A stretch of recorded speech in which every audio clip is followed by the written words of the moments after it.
Hi everyone, and welcome back to Dude, Where's My Ramp? This is our second episode in the series. Myself and Emma are going to be talking about a couple of topics today around ableism and the different types of ableism. But we always start the episodes with a brief introduction to who we are and our appearance for each episode. I'm a white male. In this episode, I'm wearing a black polo top and blue jeans, and I've got pictures hanging on the wall behind me. Emma? Hi, I'm Emma, and I am a white woman in her early 30s, and I'm wearing a kind of an orange and bright pink. It's got some green in there too, like dress, and I'm seated in my black motorized wheelchair, and I have long wavy brown hair and glasses, and I'm seated in my room/office, but my background's blurred, so you can't see much.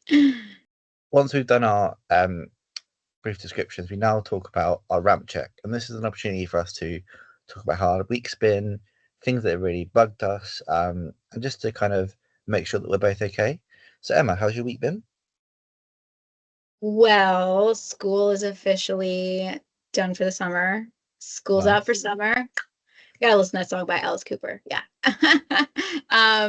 But yeah, so school's out for summer and that feels good.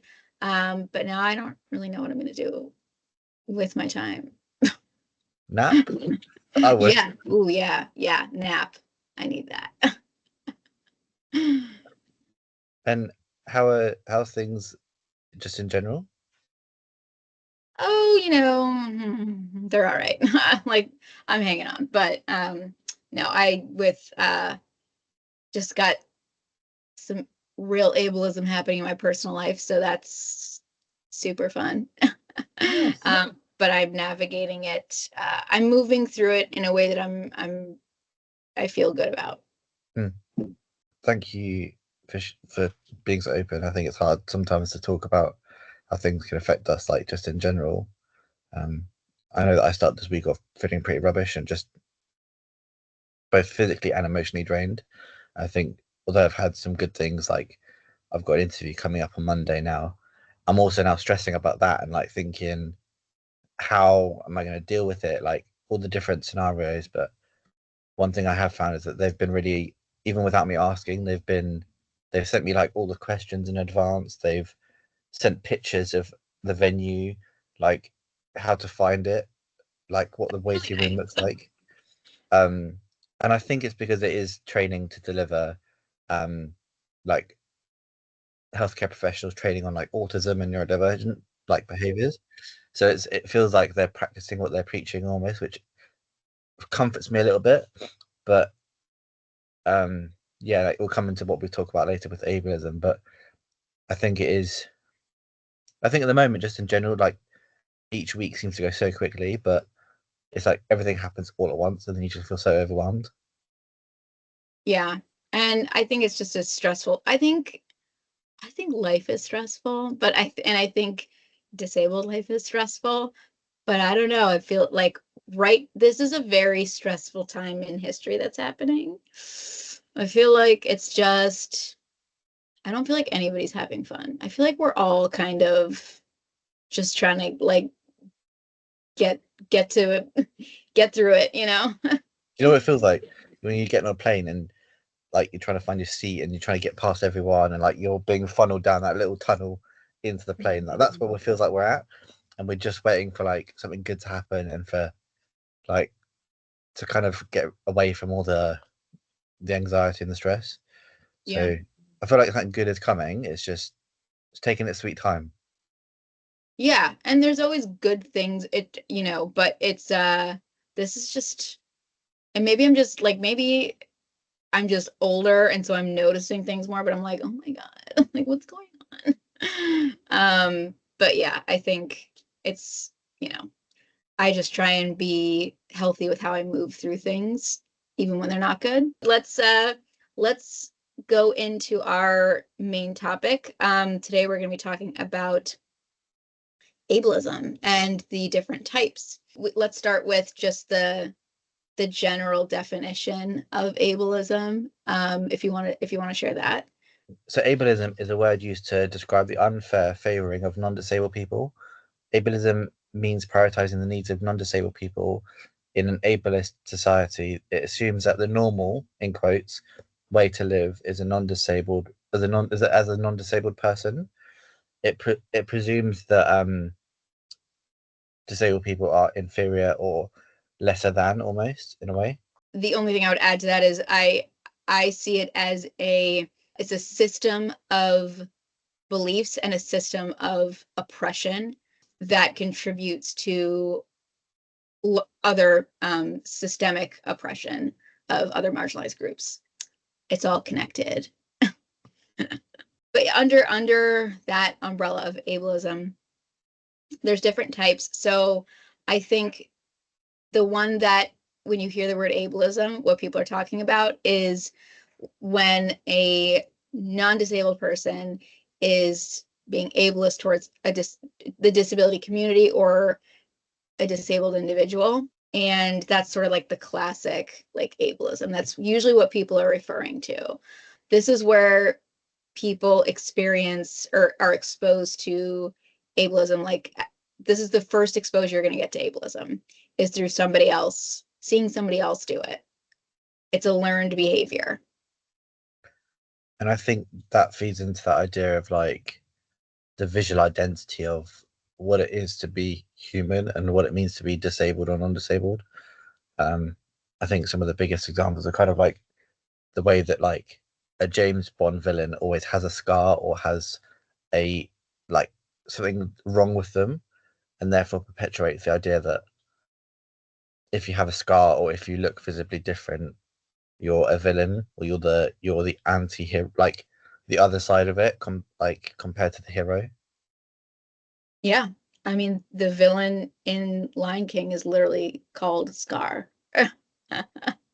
Like, then even get creative with the name. Like, come on. But no, it's true. It's comes immediately with a negative perspective. Yeah, there's always something negative tied to it, and it's almost ableism is weird. It's almost like a Freudian slip where it's like it because the word able it doesn't that's not a negative word inherently. Um, you know, it's actually a positive one. I'm able to, but it has that like it's like when you like a bad aftertaste, like you can feel it. But so what, I think what's important to understand about this, the classic ableism definition is that it's so normalized within our society, within most societies, that it's not obvious. I would say, like, I have never had somebody come up to me and say, I hate you because you're physically disabled. Like, never in my life. It's been in very subtle, disguised ways. Oftentimes it's disguised as kindness, I would say. It's condescending, and it looks kind maybe on the outside. An example of that would be, I think the one that I get a lot is when people ask me why I'm in a wheelchair, and I will be honest, and they go, "Oh, I'm sorry. I'm so sorry." That's ableist, and it's projecting their own fear and their own assumptions about it onto me. You know, they've said they're sorry before they've even asked me they weren't even curious about what I thought about it. I don't know if you've seen it, but Claire Wineland did a TED talk on, or like did a speech on this sort of topic, and she said like when she was in a hospital room, it would be so sterile and so cold, and she always decorated it and like painted pictures for the walls and things. And she had people come and visit, and they were like, "We're so sorry," and they're like, "Why are you sorry for me? Like my life is so beautiful and so like there's so many different aspects to it that like you're making an assumption based on the fact I'm in hospital and I'm unwell." Yeah. Yeah. I think that's another example have you seen those videos like on social media? It's like, it's always like a child with like Down syndrome or some visible disability that's like being past the football at the game and he gets to like get a head start, or football like American, like that kind, like the throw kind, not the flip kind. So not football. Yes, exactly. But yeah, there's always like, I see those a lot on social media, or the inspirational posters that you might see, or I think there's that famous quote, like, the only disability is a bad attitude. It's by that he was a figure skater, Scott Hamilton. He's an Olympian. Yeah, that's like a pretty well-known one, and that's ableist and it's rude. And I think even I used to love those quotes, and there was probably a time when if you scroll back on my Instagram, you can see me sharing those kind of, maybe not that one in particular, but those kind of inspiration like quotes and stuff, because I felt like, I don't know, I felt like some sort of attachment to them, like almost because they'd been like taught to me in a way by teachers, by people. But I think like, and like my biggest thing now is like, and like I've tried to explain this to people in lectures and stuff, like when you use the word inspirational, like, is it because, ask yourself, are you saying that towards someone because they're doing something that like is an inspirational thing, like running a marathon, because anyone can run a marathon, non-disabled or disabled, or is it because they're disabled and they're going up a ramp, or they're going into like they're doing something, the everyday task. And there's a comedian called Lawrence Clark, and he did a video where he went around London and basically said, "Oh, you're so inspirational to people that were non-disabled." Like there was a woman that climbed up some stairs and then walked out the office, and he was like, "Oh, you're so inspirational," and you see her acting like all like feeling weird about it, and I was like, that highlights what it means for us as disabled people when we are called inspirational. And maybe going up the stairs for that person was really hard. Like, and maybe she is an inspiration for like accomplishing that, but that's not why people are, because you never know what somebody's, like, again, sometimes it takes me like 30 minutes to put pants on, and like, I'm sorry, that is inspirational that I didn't friggin' like have a meltdown. I'm sorry, like Yeah. that I didn't start crying. Like that's I pat myself on the back every time. But that's not why people are saying it. They are saying that a person is an inspiration for doing an ordinary task when you're disabled because they have low expectations for you. That's it. They have low expectations, and they are surprised that you are able to do even something very ordinary, Mm. because they see disabled people as other, and inferior. It's I guess when you're a baby, you don't necessarily have like you don't remember. I don't remember what I did when I was a baby, but like you're taught from a young age through like TV shows, through cartoons and stuff, like the idea of normalcy and what it means to be human. I know a lot of cartoons now have changed. Like you got Peppa Pig introducing different characters, being introduced and stuff. And when they are, people will start questioning, oh, why are you doing that? And I think that's because they're so used to the kind of status quo that any sort of difference or kind of variation of what they see as normal then challenges their perspective, and they think, oh, that means I'm wrong. And so it's kind of a fear and a worry that they could actually have the wrong perspective. Yeah, I think what we see on like, that's especially for our generation and younger. Anybody who's born like 1980 and later, like, we were all raised on the television. Like, that's just how it is. And yeah, it gives you an impression of what's normal, what's okay, and what's not. It really leaves a one of the bigger impressions. And it's a learning tool. It's also, I think, um it starts at home too. It's what your parents or your caregivers, whoever is raising you, somebody's got to, whoever's raising you, it depends on how they do that. I mean, I'll never forget, I don't know why this is stuck in my head, but I was in preschool and there was a classmate of mine and she was Asian. And I remember her getting picked up at the end of the day, and I noticed her dad was not Asian. And that was very confusing for me. And so I asked my mom, I was like, what's going on there? And my mom was super chill about it. She's like, oh, you know what? Your classmate is adopted. It means that she, uh, you know how you came from my tummy? Well, she came from somebody's tummy too, but she has the person whose tummy she came from is not the one who is raising her. She like I don't know if those were exact words, but it was a very like chill, just like, oh yeah, this is like it. She was so matter of fact and chill about it. And I never ever it just that right there laid the foundation for how I thought about adoptees. And so I just for the rest of my and I haven't stigmatized them in my head. I just because of the way my mom introduced me to that as just so chill. And so I felt those same feelings. It planted that seed.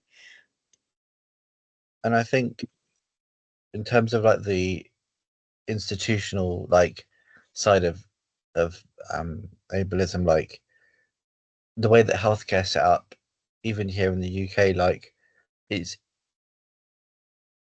built on that medical model of like the disability is the problem. And we'll come on to this in another episode, I'm sure, like when we talk about the social and medical model, but like the idea that you are the problem because you're disabled, like the emphasis is always on that person. Mm-hmm. And I don't know if you're on TikTok, but there was a couple who were both wheelchair users and have lifelong disabilities. Oh yeah, yeah. I've heard all about this. Yeah. And they have had a child knowing that the child is going to have the same condition. And so many people were like, they're unfit parents because they're disabled and all this stuff. And I was challenging like some of it and stuff and put some videos up. And then someone commented saying, what's your understanding of the word disability and stuff? And I said, actually, like, and they said other like ableist stuff. And I was like, actually, I am disabled myself, and this is my thoughts and feelings, like, and they're valid as are yours. But and then I was like, by what you're saying, it doesn't sound like you have an understanding. They were like, actually, I'm the carer of a disabled person. I was like, well, that makes it even worse. And Yeah. then it's just ridiculous. Well, it's eugenics, and that's just what it is. It's it's ableism, but it's also those things are intertwined. Eugenics and ableism. It's also entwined with like racism, classism, sexism, all that stuff. It's all connected. I'm telling you. And But no, I think it's I think, and that's where that external. That's how that exists. That's it. It comes through. It comes to disabled people from non-disabled people. Now, what happens when like a lot of disabled people move through this world getting that feedback constantly. Now, I was very lucky that my parents who raised me normalized my disability. Now, I'm not saying they weren't ableist. They had their moments. They were not perfect people, but they did normalize this. It was as normal and natural as me having blue eyes and brown hair, right? And so, but the rest of the world, the rest of the feedback I got from everybody else was negative. And that's really when you experience that, how do you not internalize that? And that's where internalized ableism comes in. Because imagine if you every time you left your living space, the only thing people said to you as soon as they saw you was you're hideous, and you heard that your whole life. I mean, chances are, I mean, just psychologically, you're going to start to think you're hideous. you know, even if you didn't start out believing that, even if your parents said, no, no, no, you're beautiful, you will question that. You will internalize that. It's really hard not to. And you do start to believe that, like, because people see you as sick and unwell, or going back to what we spoke about earlier, like the hospital being a clinical environment, and therefore you need that to get better. Like, you start to believe that I can't have a life, I can't have a family, or go and get an education, all these things, because I'm just setting myself up to fail. And I think,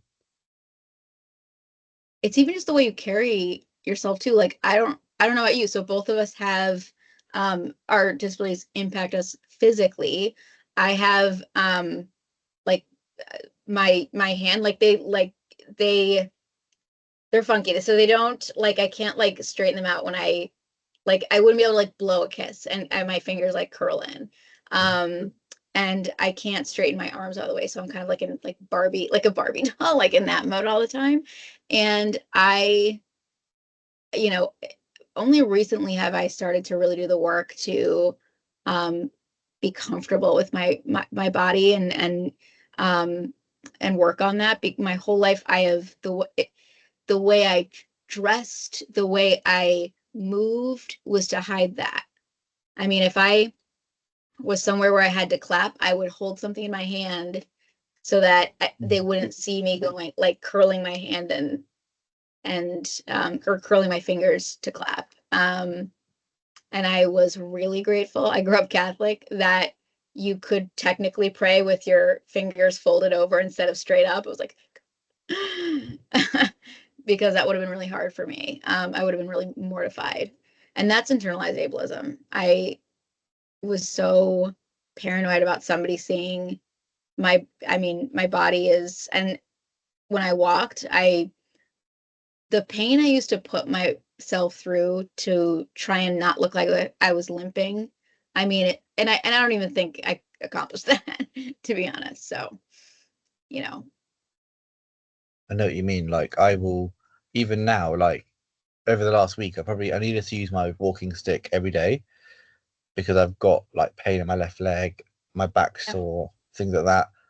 And I think I've used it like 3 out of the 7 days because I've just been worried about people judging me. And it's that worry. And I think my biggest, not regret, but like the biggest moment in my life where I've kind of let that feedback from other people and the views of disability influence my decision is my left hand used to curve in on itself because of the muscle wastage, and it was in a fist, and it was like almost at the point where it was like almost like a 90-degree angle all the time, and it was just causing me so much pain. yeah, And fueled by the fact that I was like 15, 16, wanted a girlfriend, I wanted to look visibly non-disabled. That's all I yeah, wanted. And so I had surgery to like fuse the wrist, take out all the cartilage. So basically, it's like one long bone up to my fingers. So my fingers can open and close, not very often, but they can. So it's still hmm in a fist, but it looks. I describe it as, you know, in Arthur, you know that meme of Arthur's hand where he's like in a clenched fist. It looks like that, like 24/7, with the occasional moment of it opening. But like that looks nicer than how it did before. And I did that because I was like so worried and so fearful of like, oh, but if people see my hand, they're not going to want to date me. They're not going to be my friend, or they're going to see the disability because my limp I can hide. I might stumble on my feet and trip over and end up falling over like Superman, like leaning forward as I trip. But that's funny. We can joke about it. We can laugh because everyone trips, everyone falls. Um, I don't but a hand, anymore. huh? Said I don't anymore. But like having a visible like thing, and I've got a scar there now. But I guess I don't know. It's just that feel and that idea of what it means to look like a person. Yeah. And sometimes it's not even about it can be because you want to mirror a non-disabled appearance or you want to reflect that. But it's also sometimes that you just don't want to like be questioned or like for people to bring it up. Like, you know, when I was still walking, and sometimes I'd be in like environments where I'm like, I don't give a shit. I'm never gonna see these people again. And in those environments, I didn't care that much, but like I knew somebody's gonna come up to me and like ask me what's wrong with me, or what happened, and I didn't want to have to deal with that. Because because what I got from that was oh, I'm so sorry, dear. Like, so it's also like emotional safety too. There's a psychological safety part of it as well. And I think it comes down to, you spoke about your parents. Mum has been amazing, but I've had negative experiences from my dad, who used to, like, not all the time, but I guess that doesn't really matter. If he's at least said it, it still had an impact. Like, he used to call me stupid, and like I know that, like, when you do homework with your parents, like, it's always a stressful situation, especially when you do it with your dad. Oh yeah, my dad was not fun after like a half an hour. But like, I would feel made to feel like I was stupid, and he would call me stupid. And rather than like just the distinction between a stupid task or doing something stupid, it was a label that was attached to the me and my disability. And that's how I've seen it, and I've spoken about this countless times. My therapist is probably thinking he's still banging on about it like 6 weeks later, and I'm like, that's probably a huge part of my identity that I acknowledge, and I think I'm still dealing with, and I think I'll always deal with. But like, that idea of I'm stupid because I'm disabled, like, that's that internalized feeling of helplessness and of, like, yeah. And also, I think it was my like of I could see why you would be especially sad. I mean, listen, my dad was like not fun at homework. Like after a while, he'd get frustrated, but he didn't say to me those same comments, and I think they would have affected me. Actually, I think I would have been really fresh back. I was kind of a misbehave. I did not behave well.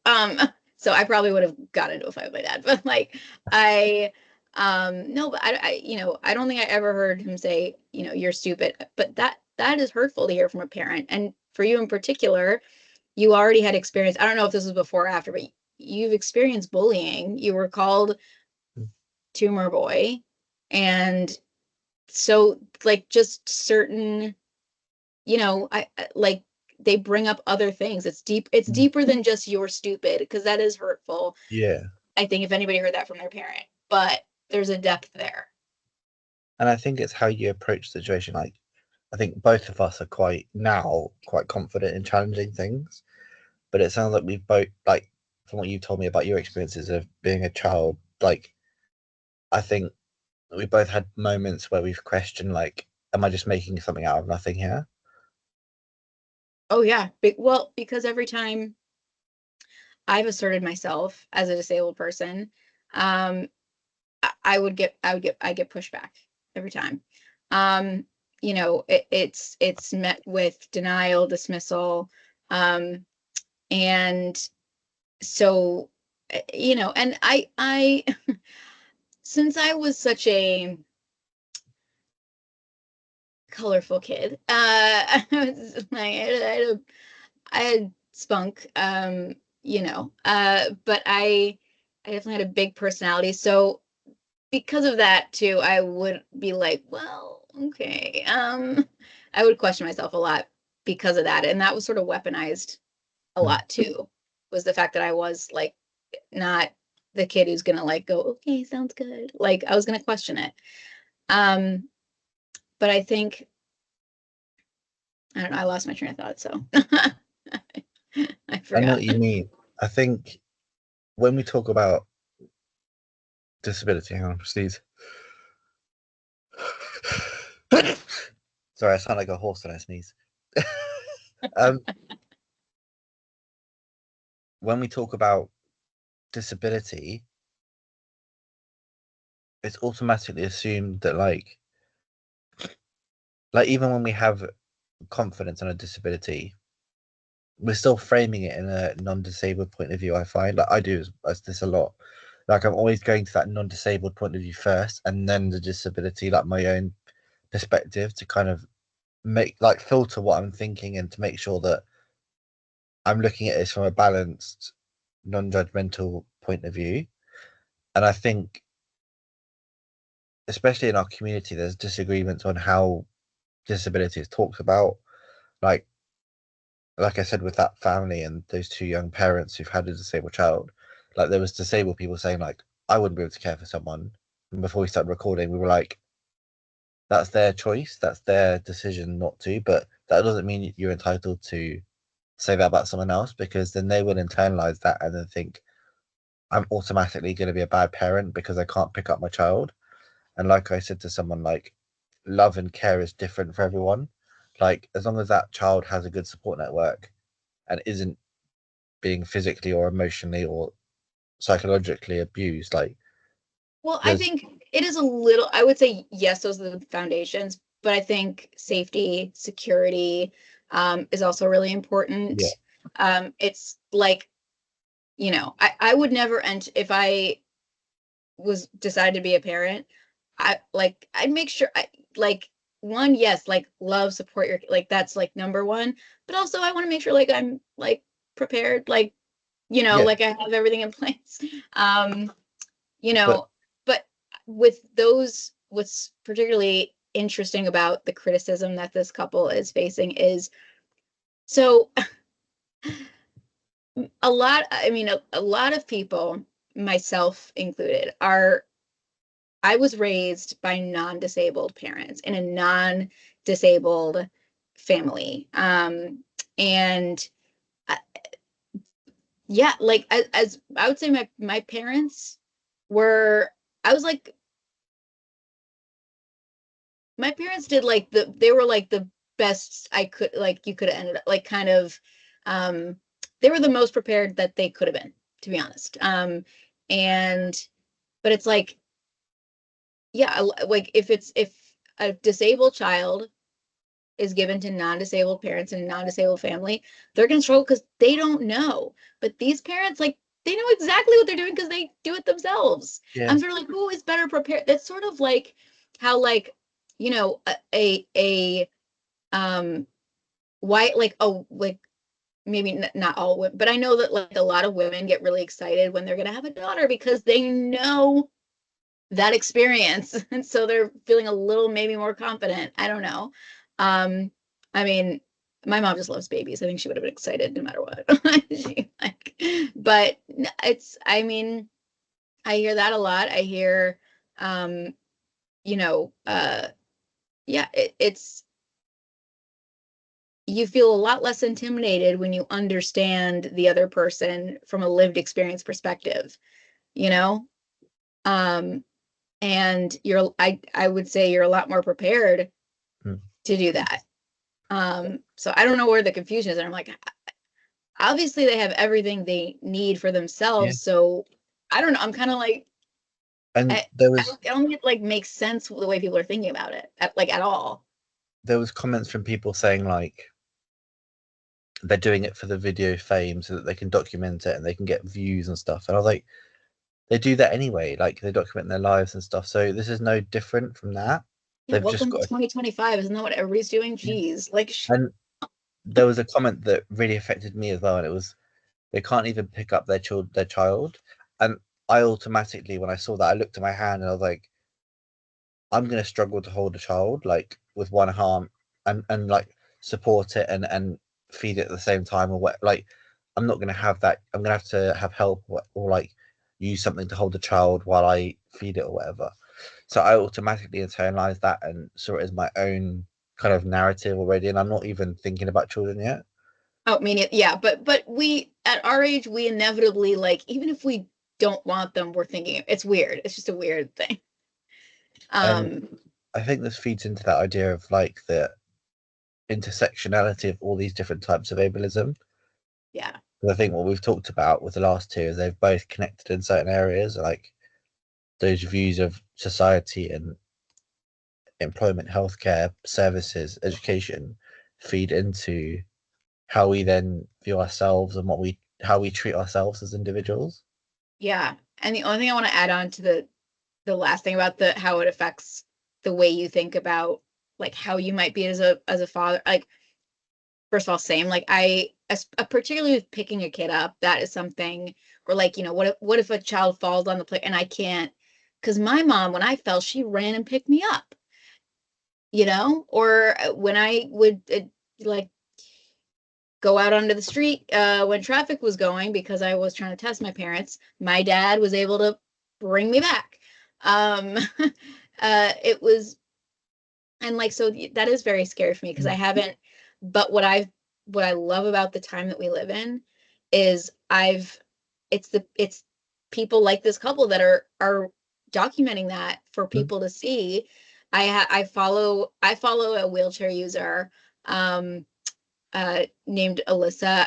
I forget her Instagram name, but she's like she has a trach. She's a wheelchair user, and she has two children, and her husband is not disabled, but like she always posts these videos of like like her with her kid, and like it's such a relief to me. Like I watch that. I watch, and there's I follow a few physically disabled parents, and I gotta say, like, even though I still sometimes get those thoughts, like, what a relief. What a relief. I feel so grateful to live in the time that I do, because growing up, I've had to unlearn that because I didn't see it on TV. I didn't see it out in public. Mm.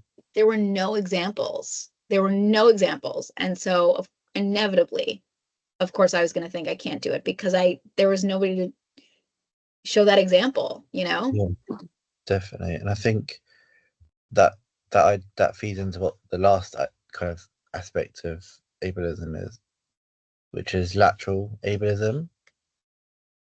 I don't Yeah. know if you want to talk about what that means.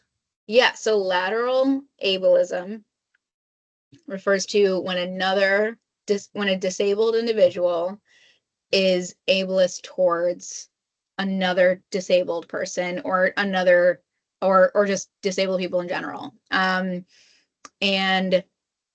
yeah, this is a really tough one because it's really, it's nice to have the luxury of being able to be like, nah, you're ableist, you suck, like, kind of. But I think this one I struggle with because I feel so much compassion and solidarity, but it's really frustrating. I think I see a lot of lateral ableism with, well, I'll give you a good example. Helen Keller was one. Helen Keller was a eugenist. She supported the eugenics movement. She was like this disability like icon, and she just didn't think like we should exist. Thanks, Helen. I think that's happening in the UK at the moment. Like we've got today, actually, on Friday the 16th of May, a debate in Parliament around the assisted dying bill. And Oh yeah. and that passed like quite significantly in the first like kind of voting round, and this is like the second part. And a lot of people have said, yeah, but we need it because like people need the choice if they're end of life and stuff. And even since they announced the bill, they've changed the kind of the wording. So they've loosened it, because initially it was going to be a lawyer and a judge, sorry, that would make the final decision. And now it's going to be like a social worker and a panel of people, not to like Are even. they including disabled people on that bit? And one of the things I also felt really uncomfortable with is that social workers are already stretched, adding more pressure to them to decide, like, and to get evidence to say whether, and like they were like, yeah, but the person would only be end of life, and now they're talking about other kind of options, like if it's mental health related and it's really bad or what, like, and that gets to a point where it's going to be an easy option like offered to people in their treatment. They'll be like, you can have the surgery on this and this and this, and like be really unwell for like a number of months or years, or you can have an assisted dying option. And that feeds into what we've talked about already, like with the institutional ableism, but also like and internalized, because when you start to self-doubt and think, actually, I'm a burden on society.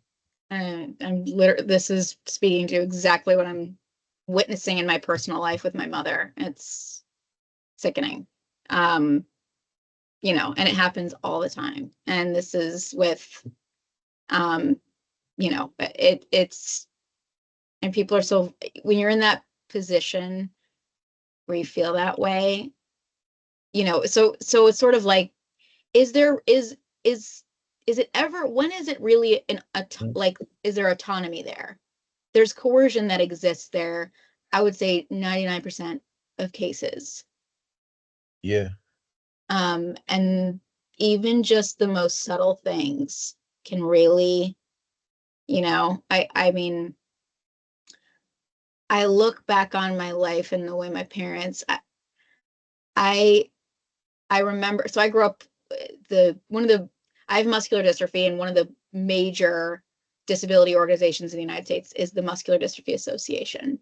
And there was a big telethon that they put on for many years. Like it was like all the celebrities would like perform on it. It was televised. It was like Jerry Lewis, who was a comedian, was the host.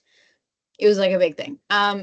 Anyways, they always had these parts on it, these testimonials, like families.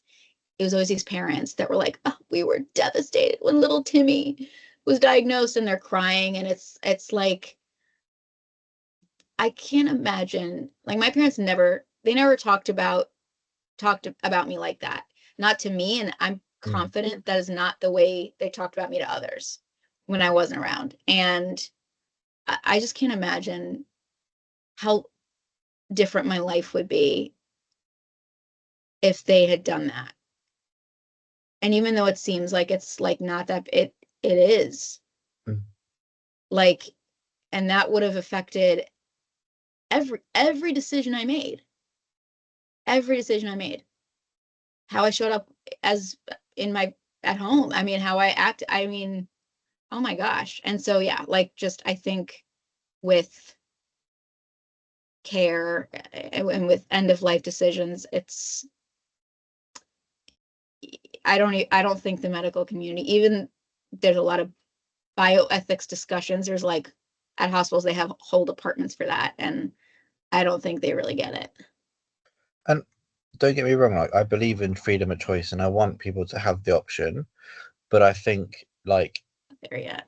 what's led them to that, that's my biggest concern. Is it a personal choice, or is it fed by those things of being made to feel like a burden, or like have they, what as they've been offered all the other options of support, what's like, but that's the social work mindset that I have, like from my like education and stuff and training.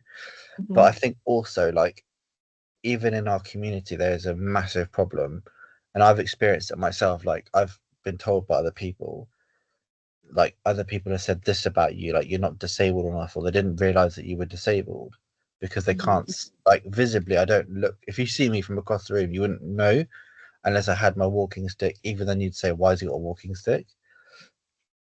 Yeah.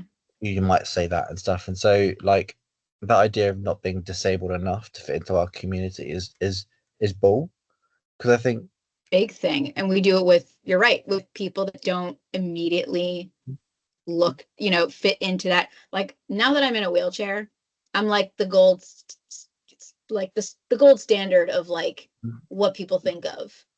Like I fit into that, like, you know, the accessible parking sign, like that's a person in a wheelchair, that, you know, when it could be so many, like my Aunt Barb, who's blind, needs it because those parking spaces are usually in the same spot and they're closest to the door, so she's not going to bump into shit.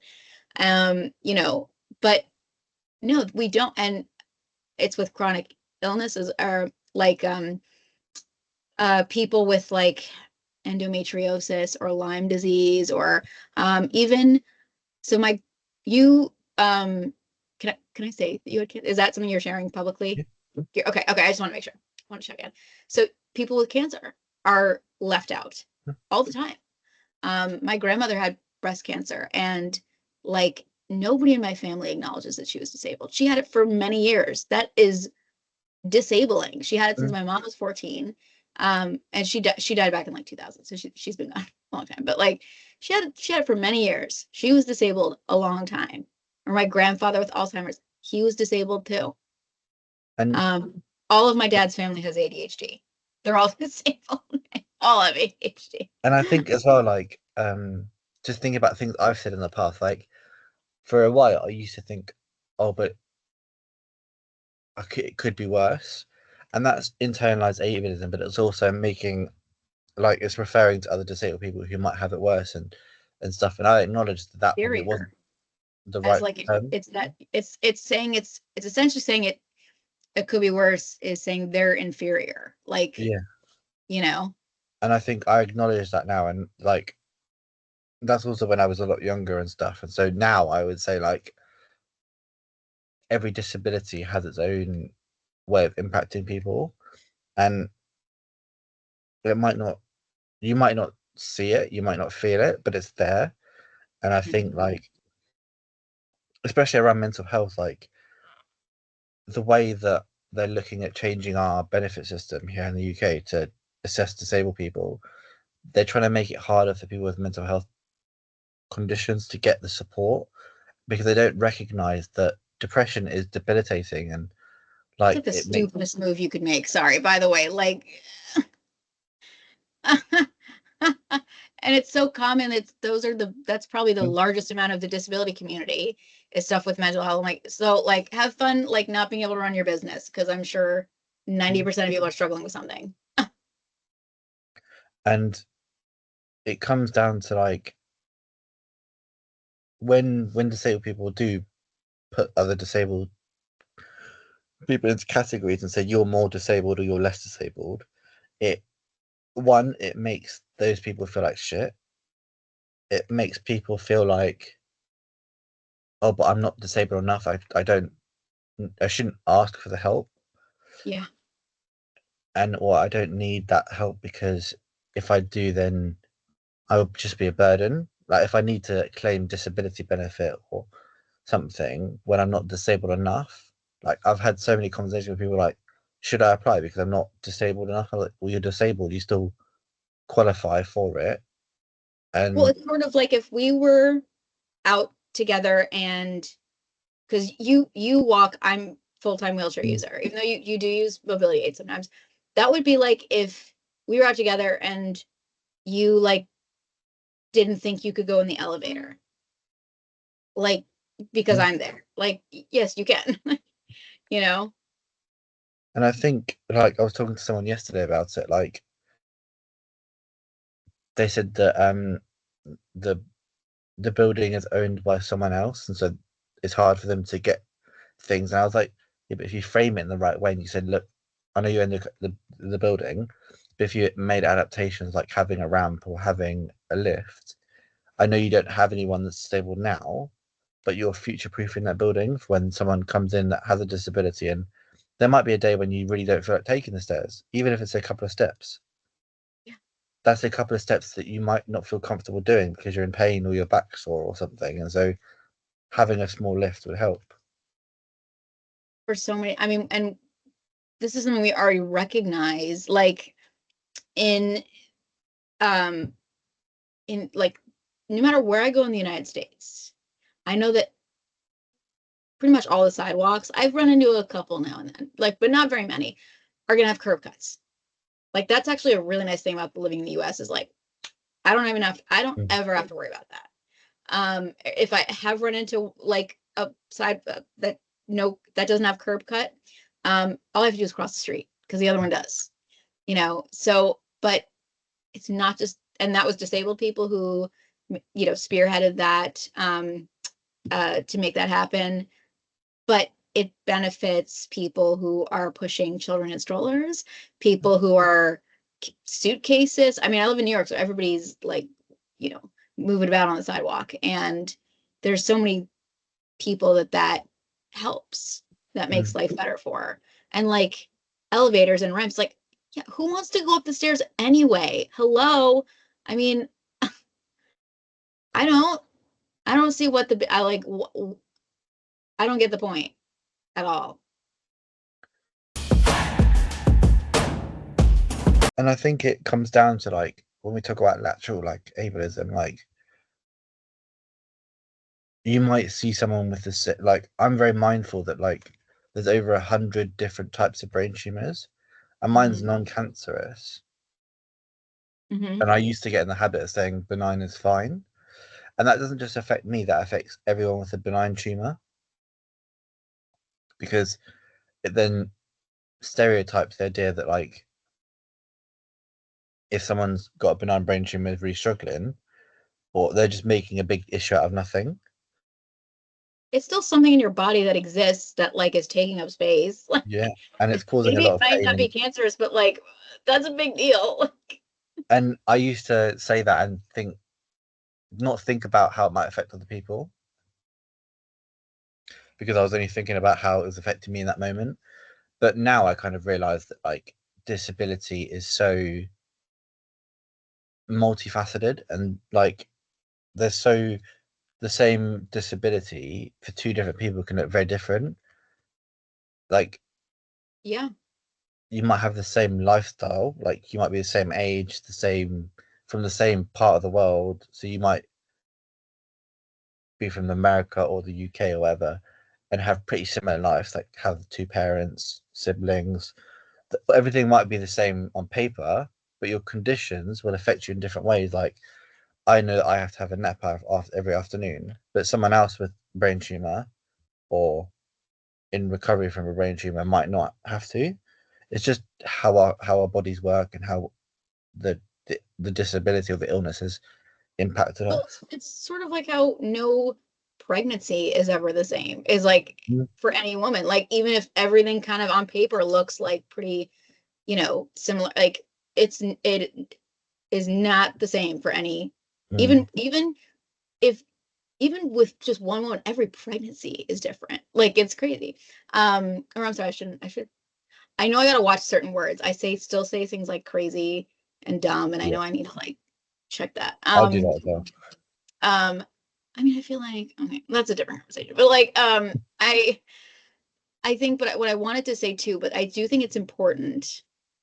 I think what your point, like, 100% with you on that.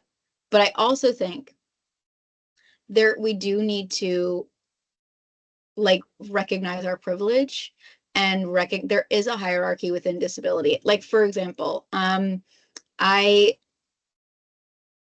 which is funny. I think people would think the opposite, but I just maybe because I have been there. But like when I see, let's say I'm waiting in line for the elevator, like I'm waiting, and there's a bunch of other people. I see somebody who I'm in a wheelchair. I see somebody with a cane or a walker. I'm gonna let them go first because I'm not losing any energy in my chair. Mm. They might be like holding on for dear life because they need to take a seat.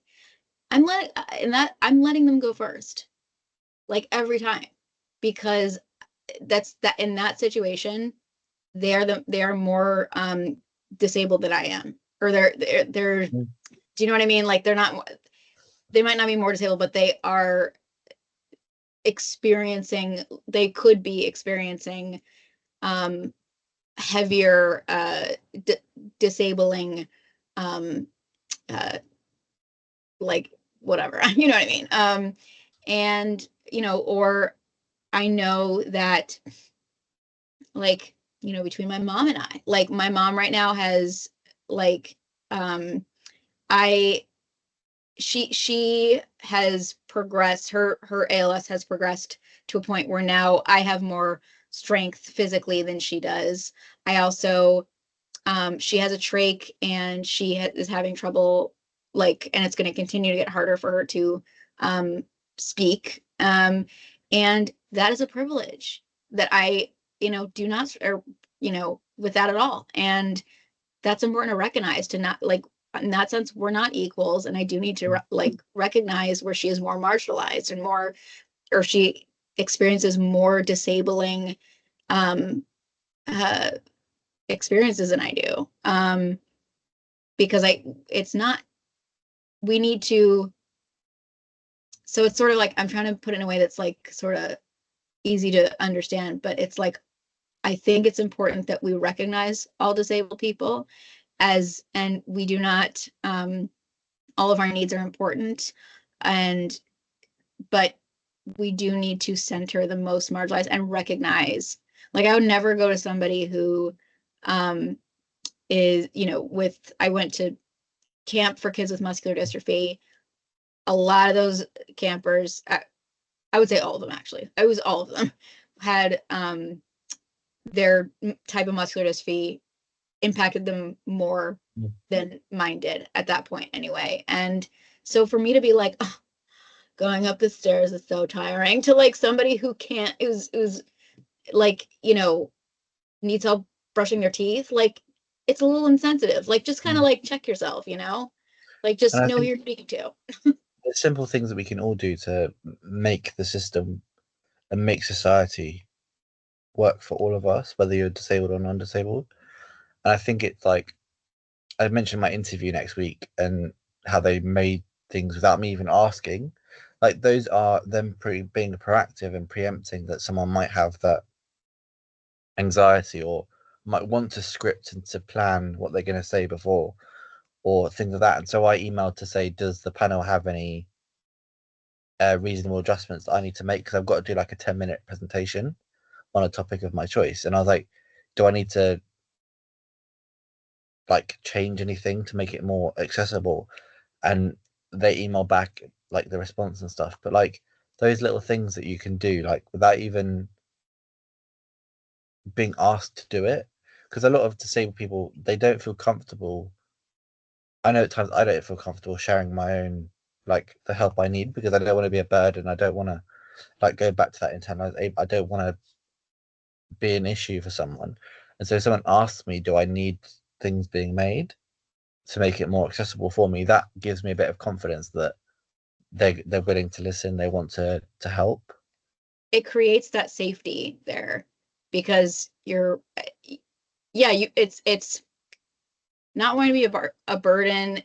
Those feelings are but it's also it's a way of protecting. Like, if you don't know a person's attitude towards disability and what your needs are, it's because it has serious consequences. Mm. Every time when I've asked for accommodations in the workplace, I, yeah, every time that has had consequences. Every time. Mm. Every time that I have, asserted, within certain circles, like pointed out ableism or pointed out that Mm. it's gotten a negative, and it has real consequences. So it's like, yeah, not wanting to be a burden, but like also wanting to keep ourselves like safe and protected. Like, it sucks. Like, And we you need know, to create a society where we normalize it. And I was talking to this person yesterday about stuff, and I was like, if you had like a procedure in place or like a policy where you had a box of fidget toys in the office that were just there, that anyone could use at any moment, it normalizes it, because it makes people see the fidget toys, think, oh, they're cool. Like, if I want to use them, I can use them. But then when you do hire someone who's neurodivergent, or someone who is neurodivergent that works in your company but isn't declaring that, it makes them feel comfortable to, because that normalcy is changed to make it more in your like part of your life, if that makes sense.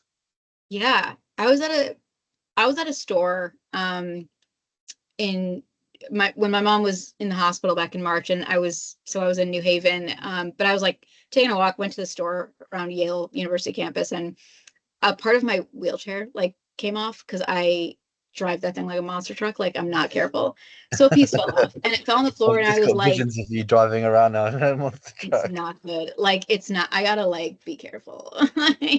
But anyways, a piece fell off, and I didn't even notice it at first. And then the employee who worked there, she was like, oh, like, I think this fell off your chair. And she was starting to like help me. And I got really like kind of tensed up and embarrassed. And then she said to me, oh, I use mobility aids too. I forget what she said, what kind of disability she had, but I immediately felt this sense of relief, like, that I wouldn't have felt. I would have, been so nervous and just like anxious in that situation, just because I knew that she got it. Like, it was it just so providing that, like signaling that to me, like was really it helped me in that moment. Or, I worked with this was a, a I was working for the German airline Lufthansa, and one of my coworkers had who didn't work in the he worked in a different office, so I didn't see him physically, but he had MS, and he like made a point to tell me, and I was like, thank God. It's like, yes, I'm not the only one. Yeah, I don't know, I feel immediately more at ease and safe, and like when I know when there's that, just knowing I'm not the only one, or when, and even if it wasn't another disabled, it was just like you're saying, providing that safety, signaling like, what do you need? What accommodations do you need? Is there anything that does that too? That gives me the same, well, you got to prove it too. I mean, I don't always trust it. Sometimes people say they want to be accommodating and then they're not. So I'll be like, all right, I'll go with it. But like, Even just making it common practice so that you're not just doing it because you think there might be someone with a disability or that's neurodivergent and you just do it, that makes it acceptable. yeah. One thing I totally forgot about this, because so something you posted on LinkedIn, this I just found, it was like 2 months ago. It was about something that happened at IKEA. Oh yeah, And I remember reading it when you posted it. I And forgot what I posted now.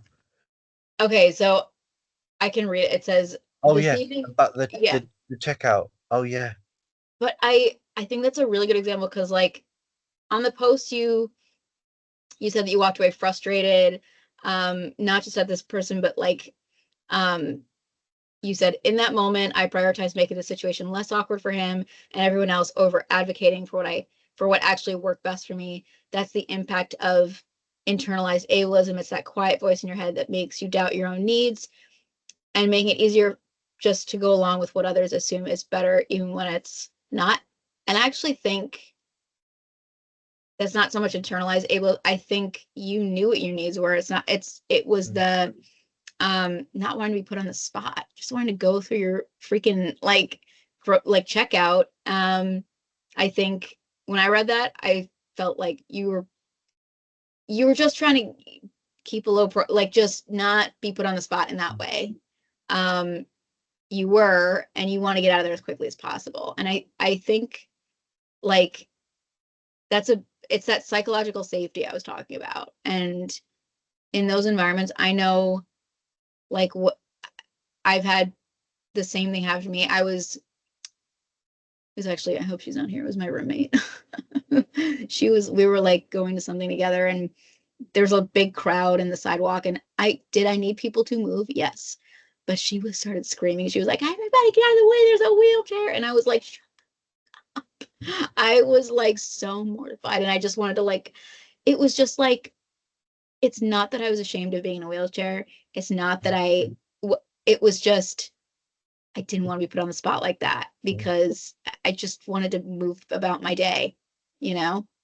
And just for context, the IKEA trip was it till paying, and my mum and sister and me were paying separately, and I was scanning through my items, and rather than holding the item and scanning it, like I was doing them individually, and it was taking a bit of time, and there was a queue building up behind my mum and sister, and the staff member came over and said, you know, you can do it this way. And then my sister, I just went quiet and like froze, sort of like went into like a sheepish like, sorry to be I'll try that. And my sister was like, he's disabled, he can't do that, like look at his hand. And she had to be my voice, and that really helped me. And I rely on her when I'm out and stuff, her and my mum, because they often speak up for me, and I let them, like that's what I've asked them to do. But Well, like, sometimes it's a relief. Like, honestly, sometimes I don't fucking feel like saying it. and he then looked at my hand and stuff, and he was then very like, he became sheepish and was like apologetic and stuff. And I was like, I don't need him to apologize and stuff, but at the same time, like, it did make me feel uncomfortable because he'd made me feel like I was the problem for the keyboarding up. And there was a number of other tills open, and like, but they it was just the assumptions that he made, I guess, in that moment. Yeah. It's like it's a behavior that affects that, like, it's, oh, let me think of the way to say this. It's, well, first, being socialized to shrink your needs to keep everybody comfortable, you know? And that is like, I think, I mean, I get, you know, and now that I think of it, it is sort of a form of internalized ableism, because it's not that you're saying you hate being disabled, but it's hesitating to take up space, downplaying access needs, or feeling guilt for disrupting. You know, but it doesn't always come from shame. I think that's like a maybe, like, and I just sort of, like, my brain was like, Emma, connect the dots. But that's a form of internalized ableism, is just, it's not necessarily shame, because I don't think I think for the most part, there's been things, yes, I've been, like, I talked about certain body parts of mine that, you know, look a certain way, and how there's been shame there. But a lot of times, yeah, like, it comes in that form, that, like, from the same thing that you experienced at IKEA, like, I experienced that a lot in that form.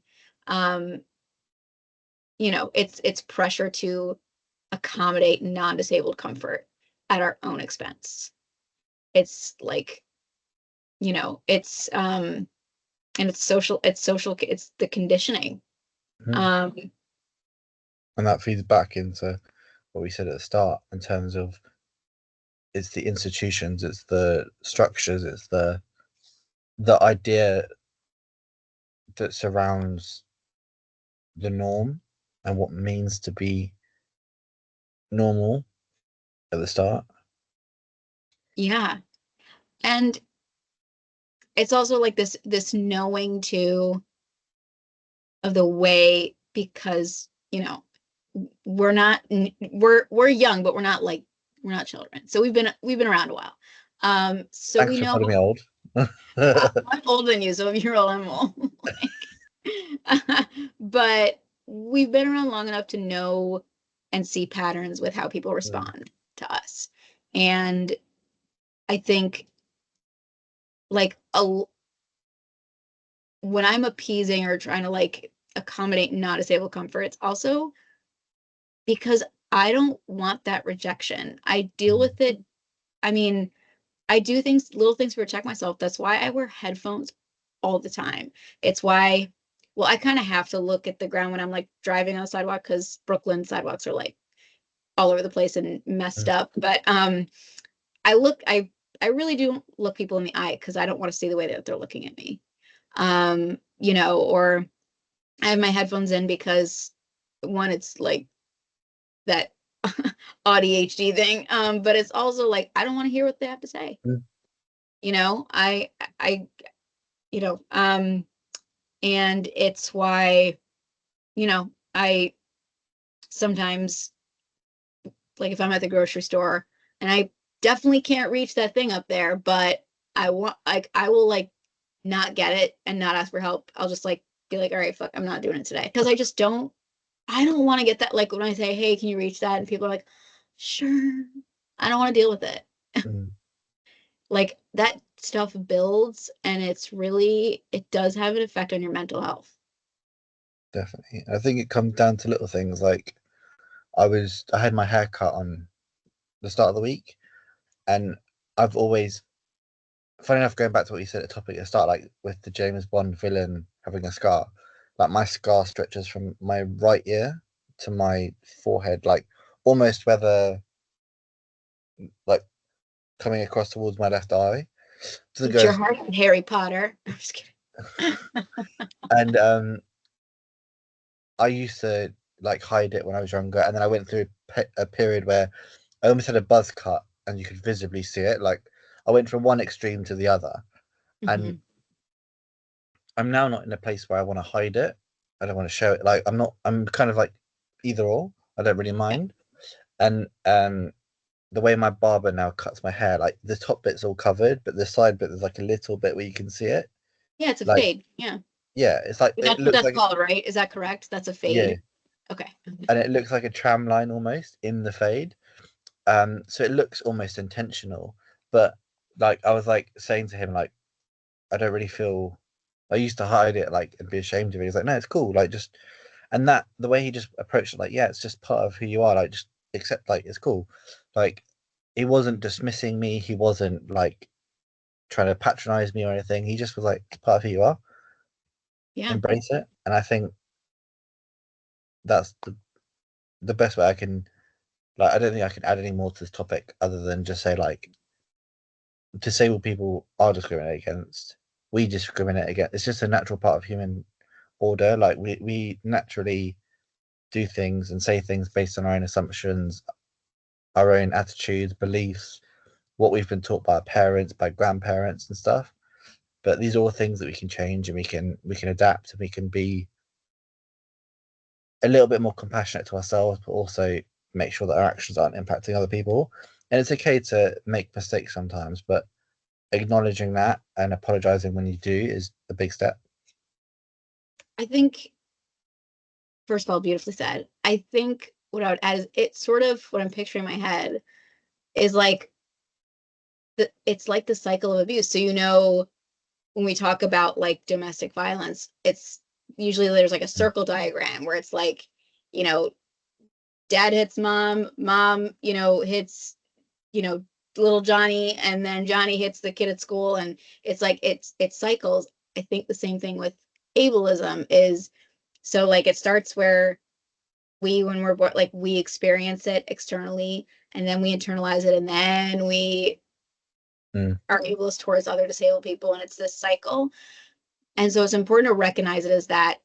And it does take the same way effort it takes to break the cycle of like, domestic violence. It Same thing with ableism. It means not just paying attention to external, but like your mm, own thought process and how you're thinking. I you know, I it's and keeping that active state of mind. And I think it's about, I would say how I have really healed and done a lot is by paying attention to how I'm thinking. mm, Where is that coming from? Just being in that active state of mind. When I'm like, I know to trust my gut now. So I know, like, if I'm doing something obnoxious, the feeling that I get when somebody's calling me out for being obnoxious or whatever, and the feeling I get when somebody is being ableist towards me, those are different feelings. mm, I know the feeling of like I know what that feels like in my body when I'm facing ableism. And so I use that as a guide. And mm. then with lateral and um internal, I am just constantly questioning, why do I think that way? Where is that coming from? Does that align with, and because I'm so familiar and I believe in the disability justice principles, there's 10. Does that align with this? Um, and that's been really helpful. And I think just because we all experience conditioning, we're all conditioned. I mean, like, yes, some of our thoughts form and our opinions and beliefs. Sometimes some of them we've formed on our own. I think most of them Mm. we've been conditioned, And so I think it's just important to pay attention to that. And I get it. It's like that's a lot of responsibility, but like, yeah, it's it's part of living is Mm. like yeah, it's not easy. Definitely. All right, so to wrap this up, I have a call to action for people listening. If you are disabled, uh, what what have you internalized as a personal failing that was actually structural? And non-disabled people, what structures have you mistaken for common sense? Thanks, Emma. And thank you everyone for listening. If you feel like you need any help for your mental health, or there's been topics we've discussed that you find triggering of any nature, we will be putting information to local resources in the UK and in the USA in the caption below. Is that what you call it? Caption? No. You know what I mean. Description. In the description. In the description. That's the one.